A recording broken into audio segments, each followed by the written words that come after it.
कांके में मनीष साहू के घर के तमाम दस्तावेजों और डिवाइस को खंगालने का काम गुरुवार की सुबह से जारी है। मामला वित्तीय अनियमितता और टैक्स चोरी से जुड़ा है। दबिश के 48 घंटे के करीब होने जा रहे हैं। ऐसे में अनुमान लगाया जा रहा है कि आईटी के हाथ कुछ बड़ा लगा है। रांची में बरियातू स्थित मनीष साहू के करीबी लोकेश साहू के ठिकानों पर भी छापेमारी जारी है। कांके रोड स्थित मनीष साहू के बंगले के बाहर से ज्यादा जानकारी दे रहे संवाददाता संजय कुमार सिन्हा। राजधानी रांची में बाबा एग्रो फूड लिमिटेड के बड़े कारोबारी मनीष साहू के ठिकानों पर पिछले 48 घंटे से इनकम टैक्स की टीम की दबिश लगातार जारी है। हम इसमें राजधानी रांची के कांके में मौजूद है, जहां देख सकते हैं कि मनीष साहू का जो बंगला है वहां आईटी की टीम पिछले 48 घंटे से जमी हुई है और बाकायदा जो है 3 गाड़ियां जो है इनकम टैक्स की गाड़ियां जो है वो लगी हुई है। अजाही के 3 गाड़ियों में सवार होकर इनकम टैक्स के अधिकारी पिछले 48 घंटों से यहां जमे हुए हैं। तमाम दस्तावेजों को खंगाला जा रहा है और ये कहा जा रहा है कि चूंकि पूरा मामला वित्तीय अनियमितता से जुड़ा है, टैक्स चोरी से जुड़ा है। सबसे पहले समझने की जरूरत है कि बाबा एग्रो फूड लिमिटेड जो कंपनी है वो है क्या। तो रांची के नगरी में इनका प्लांट है और राइस मिल है, जो कि धान से चावल निकालने का काम होता है। तो ऐसे में बड़ा कारोबार जो है झारखंड के आसपास के तमाम राज्यों, छत्तीसगढ़ की बात करें, मध्य प्रदेश की बात करें, यूपी की बात करें, महाराष्ट्र तक यहाँ से चावल जाता है। तो ऐसे में आईटी की टीम को शक था कि वास्तव में कि जो बाबा एग्रो फूड लिमिटेड कंपनी है, वास्तव में इनकी ओर से कहीं पर भी वित्तीय अनियमितता और टैक्स चोरी का मामला सामने आ रहा है।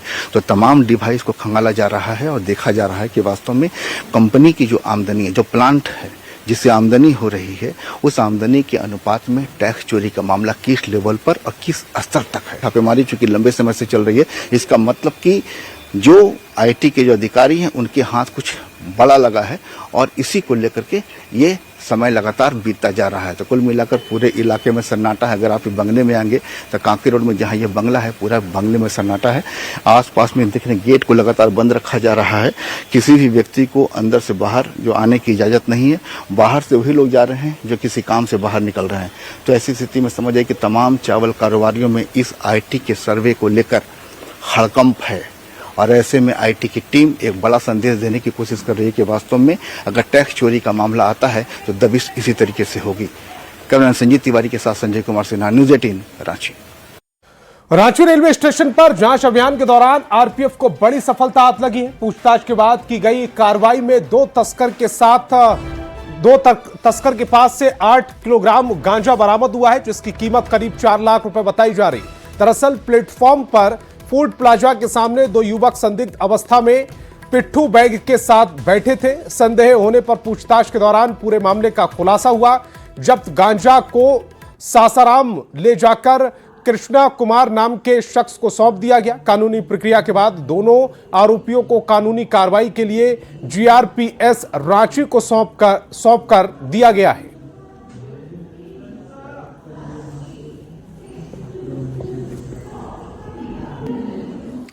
खबर पलामू से, जहां सदर थाना क्षेत्र में पुलिस ने 2 तस्कर को गिरफ्तार किया है। आरोपियों के पास से 800 ग्राम अफीम बरामद हुई है। दरअसल पलामू पुलिस को सूचना मिली थी कि अफीम की एक बड़ी खेप की तस्करी होने वाली है। इसी सूचना के आलोक में पुलिस ने सदर थाना क्षेत्र के रजबाडीही चौक के पास वाहन चेकिंग शुरू कर दी। इसी क्रम में एक ऑटो को भी रोककर चेक किया गया। ऑटो से पुलिस ने 2 लोगों के बैग से 800 ग्राम अफीम बरामद की है। अफीम की पंजाब के इलाके में तस्करी होने वाली थी।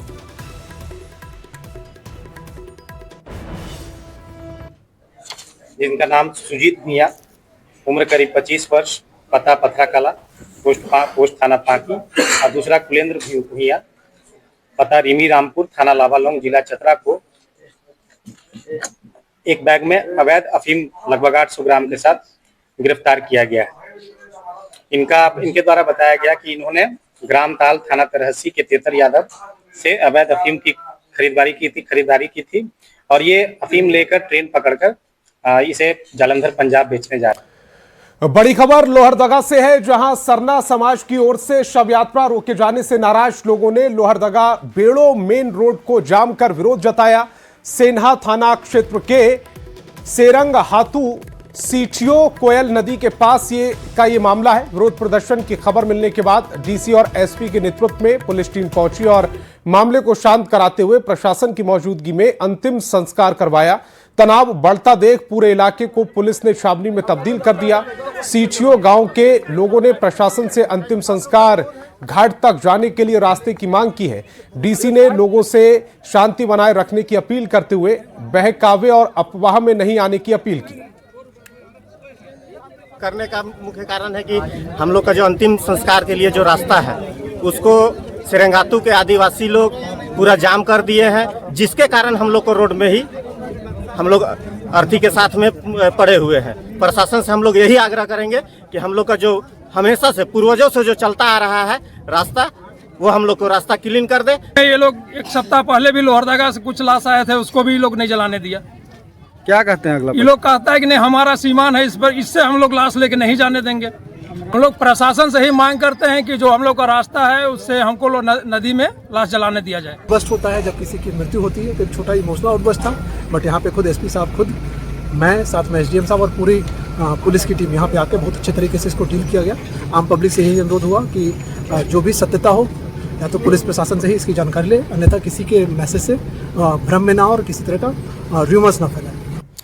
और बड़ी खबर बोकारो से, जहां सेक्टर 6 थाना क्षेत्र के बीएस सिटी कॉलेज के पास झाड़ियों से एक अज्ञात महिला का अर्धनग्न शव बरामद होने से इलाके में सनसनी फैल गई। मृतक की उम्र करीब 40 साल बताई जा रही। मौके पर सेक्टर 6 थाना प्रभारी और बीएस सिटी थाना प्रभारी पहुंचे।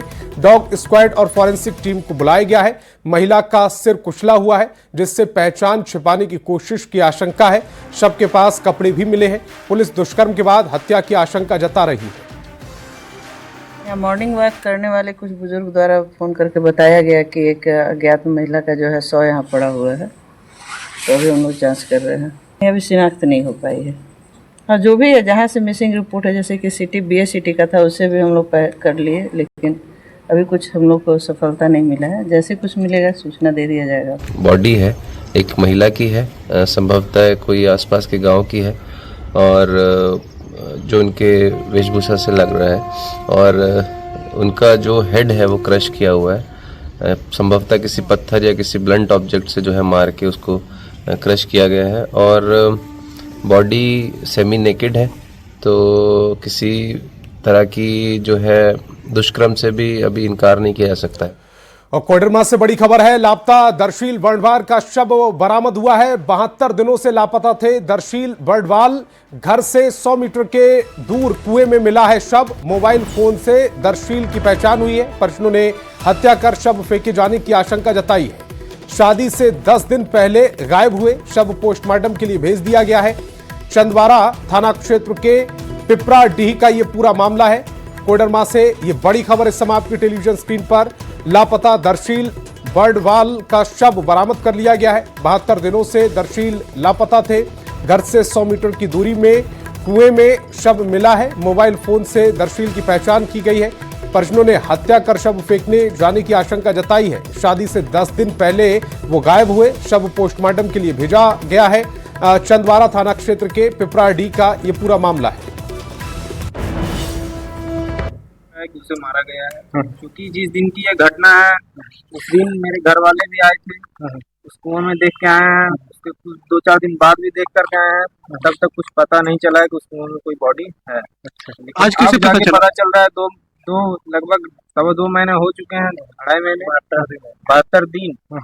अब जाके यहाँ के कुछ लोग, हमें तो जानकारी है नहीं कि फर्स्ट बार कौन देखा है। हम तो उस समय यही स्टेशन की तरफ जा ही रहे थे, तो पता नहीं था पुलिस क्यों आई है। लेकिन बताया जा रहा है कि यहीं के कुछ लोग देखे हैं, जो अभी स्पष्ट हुआ नहीं कि फर्स्ट बार कौन देखा है। चीज है ये 100 मीटर देख सकते हैं, 100 मीटर की दूरी भी नहीं है उस घर से, और यहाँ पे बॉडी मिला है। तो हो सकता है कि उसको उस दिन 3-4 दिन के बाद भी बॉडी नहीं दिखा था तैरते हुए, तो हो सकता है कि बांध के उसको डाला गया हो उसमें। तो उसके बाद आप जाके, और इतना कुआं के बगल में भी आबादी है, और सोचने वाला चीज है बगल में खेती हो रहा है, उसके बाद भी किसी को नहीं दिखा। आज 72 दिन के बाद बॉडी मिल रहा है, तो ये कहीं ना कहीं एक षड्यंत्र के तहत उसको मारा गया है। और झारखंड कांग्रेस के सभी सीनियर नेताओं और मंत्री सांसदों को आलाकमान ने दिल्ली तलब किया। उससे पहले कांग्रेस के 5 विधायकों ने आलाकमान के पास चारों मंत्रियों की शिकायत की थी। मंत्री राधाकृष्ण किशोर ने पार्टी में किसी भी नाराजगी से इनकार किया। उन्होंने निकाय चुनाव पर कहा है कि राजनीति में हमेशा संभावनाओं के दरवाजे खुले रहते हैं। वित्त मंत्री से खास बातचीत की हमारे संवाददाता गौरव झा ने। दिल्ली आलाकमान ने झारखंड के सभी मंत्री और उसके साथ साथ झारखंड की सीनियर लीडर्स को दिल्ली बुलाया था। सभी जो मंत्री हैं वो दिल्ली से वापस लौट चुके हैं, जो संगठन के लोग हैं वो भी दिल्ली से वापस लौट चुके हैं। इस वक्त हमारे साथ वित्त मंत्री राधाकृष्ण किशोर जी हैं। क्या कुछ निर्देश, क्योंकि कहा जा रहा था कि आप लोगों की शिकायत दिल्ली तक चली गई है। जो मीडिया में बातें प्रकाशित हुई कि मंत्रियों के खिलाफ कुछ लोग गए थे, तो इस संदर्भ में मैं आपको बताऊं कि आदरणीय मल्लिकार्जुन खड़गे जी, राहुल गांधी जी और केसी वेणुगोपाल जी के साथ जो बैठक हुई है उसमें इस विषय पर कोई बात नहीं हुई है। ये सामान्य बात है कि सभी मंत्री हैं, मंत्रियों से अपेक्षा होती है कार्यकर्ताओं की बात सुनी जाए और जो संभव हो सकता है, इसलिए कि कार्यकर्ता ही हमारे पार्टी के संबल हैं, रीढ़ हैं और हम लोग सुनते भी हैं। तो विशेष कोई संदर्भ जो मीडिया में बातें आ रही थी, वैसी कोई बात वहाँ नहीं हुई है। पार्टी ने हम पर भरोसा जताया है, ईश्वर ने हमें इस पद पर बैठाया है, इस लायक समझा तभी हम बैठे हैं। तो इसका जितना जन भावनाओं के साथ जितना काम कर सकते हैं उतना काम करना चाहिए और करते हैं। निकाय के चुनाव में गठबंधन की कोई स्थिति फिलहाल बनती हुई नहीं दिख रही। हालांकि दलगत आधार पर चुनाव नहीं है, फिर भी पार्टी के समर्थित जो उम्मीदवार होंगे वो मैदान में होंगे। ऐसे में क्या लगता है कि अगर झारखंड मुक्ति मोर्चा और कांग्रेस दोनों मैदान में अपने अपने कैंडिडेट देंगी तो ऐसे में नुकसान नहीं होगा गठबंधन को? कार्यकर्ताओं के मन में रहता है कि हम चुनाव लड़ें, इस पद के लिए चुनाव लड़ें। तो अब ये हम लोग बैठ के देखेंगे, जेएमएम, आरजेडी, कांग्रेस सब बैठ कर देखेंगे कि वहाँ कौन हमारा कैंडिडेट है। ये देखने की गुंजाइश ही नहीं है। झारखंड मुक्ति मोर्चा ने कहा कि बहुत कुछ संभावना है ही नहीं इसमें, हम भी अपनी उम्मीदवार अपना देखेंगे।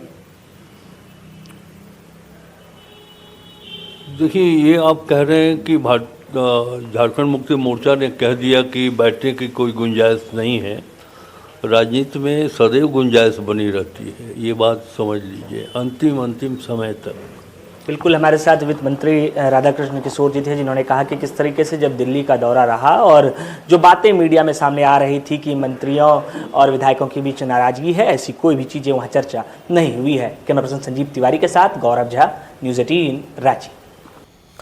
रांची में Jharkhand skill development mission society की ओर से वर्ल्ड स्किल कंपटीशन में बेहतर करने वाले प्रतिभागियों को सम्मानित किया गया। इस दौरान झारखंड स्किल डेवलपमेंट मिशन की ओर से दी जा रही ट्रेनिंग और नए MOU पर भी चर्चा की गई। कार्यक्रम के दौरान विभागीय सचिव से लेकर मंत्री तक मौजूद रहे। कार्यक्रम के दौरान कई निजी कंपनी के साथ MOU भी किया गया। मंत्री संजय प्रसाद यादव ने कार्यक्रम का मकसद बच्चों का उत्साह बढ़ाना बताया।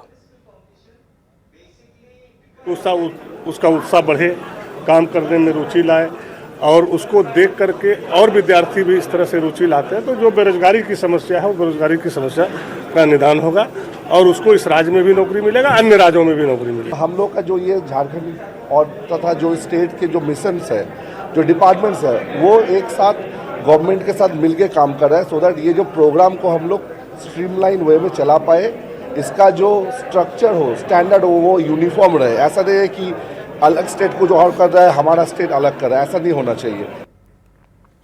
और वित्त मंत्री निर्मला सीतारमण वित्तीय वर्ष 2026-27 का आम बजट 1 फरवरी को पेश करेंगी। आम बजट को लेकर झारखंड को भी काफी उम्मीदें हैं। झारखंड के वित्त मंत्री राधाकृष्ण किशोर ने कहा कि इस बार के बजट में हमें उम्मीद है कि हमें हमारे कोयले का बकाया रॉयल्टी मिलेगा।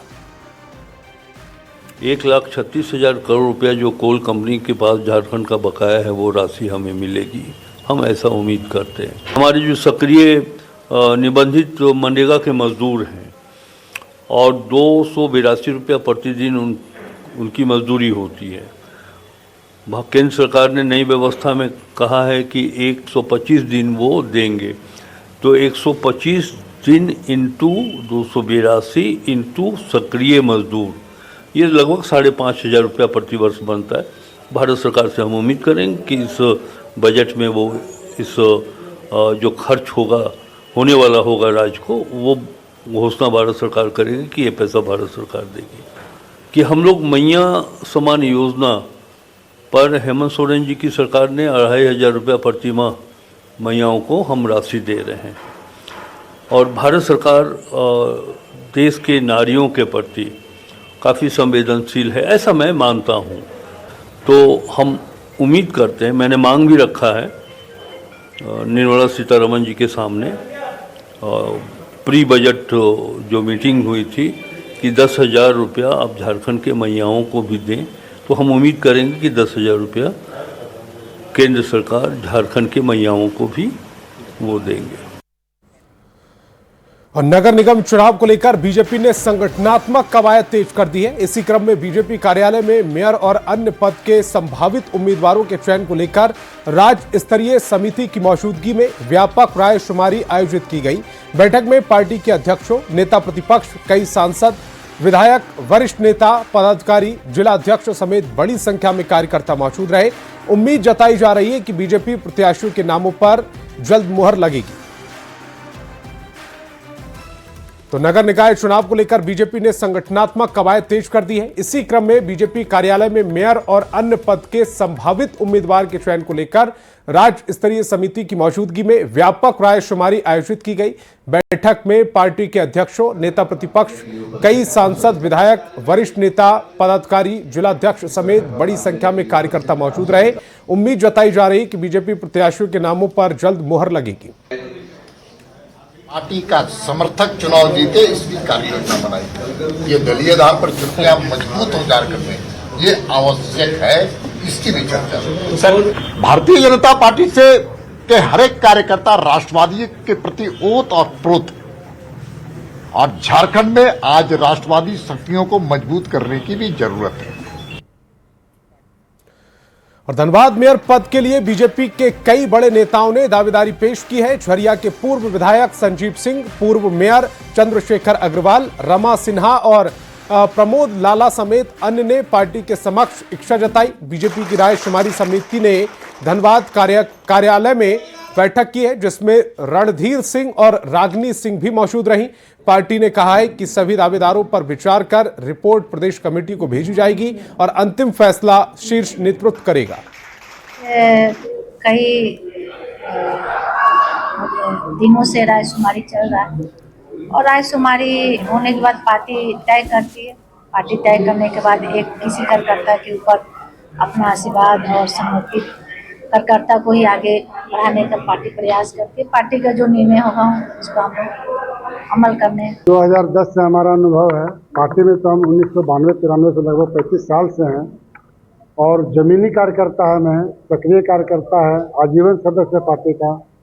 हमारे से हमको नहीं लगता कि अभी पूरे कार्यालय में अभी का माहौल में कोई हमारा भाजपा के सभी वरिष्ठ कनिष्ठ सभी पदाधिकारी लोग यहाँ पे आए हैं और जैसा कि भाजपा का हमारे जो परिवार का जो नियम है कि रायशुमारी होती है, लोगों से पूछा जाता है कि आपके शहर के लिए कौन सा कैंडिडेट सही है, कौन सा नहीं है, कौन सा इस चुनाव में अपनी जीत हासिल कर पाएंगे, कैसे वो काम कर पाएंगे, नहीं कर पाएंगे, इन सब विषय को लेके लोग यहाँ पे रायशुमारी होती है। तो भारतीय जनता पार्टी कार्यकर्ता आधारित पार्टी है और भारतीय जनता पार्टी ने शुरू से ही मांग किया था, सरकार से दबाव बनाया था कि दलगत आधार पर चुनाव हो और ईवीएम मशीन से चुनाव हो, लेकिन सरकार कहीं ना कहीं डरी हुई थी भारतीय जनता पार्टी के जनाधार से शहरी क्षेत्र में। इसलिए भारतीय जनता पार्टी के डर से सरकार ने दलगत आधार से चुनाव नहीं कराने के लिए निर्णय लिया। जब दलगत आधार पर चुनाव नहीं होते हैं तो कभी दावेदार हो जाते हैं। निकाय चुनाव की घोषणा के साथ ही अलग अलग दलों के कार्यकर्ता चुनावी मैदान में उतरने की तैयारी कर रहे हैं। दलगत चुनाव नहीं होने के बावजूद पार्टी समर्थित कार्यकर्ता अपनी अपनी तैयारियों में लगे हैं। कांग्रेस की ओर से महिला कांग्रेस की प्रदेश अध्यक्ष रमा खोल को मेयर पद के लिए चुनावी मैदान में उतर सकती हैं। उन्होंने अपनी इच्छा पार्टी आलाकमान तक पहुंचा दी है। 3 फरवरी को मेयर प्रत्याशी के लिए नामांकन पर्चा भी भरने की संभावना है। रूप से हमने मूड बना लिया है और जनता के बीच में जनता के द्वारा ही ये बातें उठ करके आ रही हैं। और हमने प्रदेश कांग्रेस कमेटी की अध्यक्ष माननीय हमारे आदरणीय केशव महतो कमलेश जी को भी हमने सूचित कर दिया है, उनको एक आवेदन भी हमने दिया है और उसके माध्यम से हमारे जो प्रभारी है के राजू जी, उनको भी सूचना चली गई है। तो निश्चित रूप से हमारा 3 तारीख को भी हम अपना नामांकन पत्र भरने का भी हमने इसको प्रभारी जी को हमने और हमारे अध्यक्ष जी को हमने सूचना दे दिया है। तो निश्चित रूप से हम मैदान पे हैं। वहीं झारखंड निकाय चुनाव में अक्टूबर 2024 के बाद 18 साल पूरे करने वाले युवा मतदान से वंचित रहेंगे। राज्य निर्वाचन आयोग ने अक्टूबर 2024 की वोटर लिस्ट को आधार मानते हुए चुनाव कराने का निर्णय लिया है। बीजेपी ने इसे लोकतंत्र का गला घोटना बताया और सवाल उठाए, जबकि जेएमएम कांग्रेस ने मतदाता पुनरीक्षण न होने को कारण बताया है। आयोग ने सवाल खारिज कर कहा कि वोटर लिस्ट का पुनरीक्षण नहीं हुआ। 48 नगर निकायों में 43 लाख मतदाता इस चुनाव में शामिल होंगे।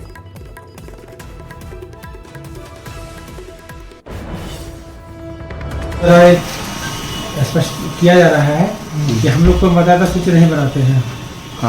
भारत निर्वाचन आयोग जो मतदाता सूची बनाती है उसी पर जो हम लोग निर्वाचन करवाते हैं। तो चूंकि भारत निर्वाचन आयोग का आदतन जो मतदाता सूची है अक्टूबर 2024 का, जिसके तहत विधानसभा का चुनाव करवाया गया था झारखंड में, उसके बाद भारत निर्वाचन आयोग के द्वारा झारखंड के लिए कोई भी मतदाता सूची का प्रकाशन नहीं किया गया है। या जो चुनाव की घोषणा की गई है निकाय चुनाव, वो 2 साल पुराने मतदाता सूची के आधार पर कराए जाएंगे। तो आप समझ सकते हैं कि 2 साल के बीच में जो हजारों युवा जो 16 साल से 18 साल के हो गए होंगे, उनको यह सरकार मतदाता बनने से रोक रही है, उनको मताधिकार का प्रयोग करने से रोक रही है। बहुत समय हुए नहीं है और उसी सूची को के आधार पर अगर मतदान हो रहा है तो क्या गलत है। अभी जो इंक्लूजन हुआ होगा या प्रक्रिया में होगा, अगर उस मतदाता सूची के आधार पर चुनाव होगा तो फिर चुनाव टल जाएगा मेरे ख्याल से। तो इसलिए ये फैसला, और मैं समझता हूँ 2024 का जो मैंडेट मिला था उससे ये लोग घबराए हुए हैं। और वक्त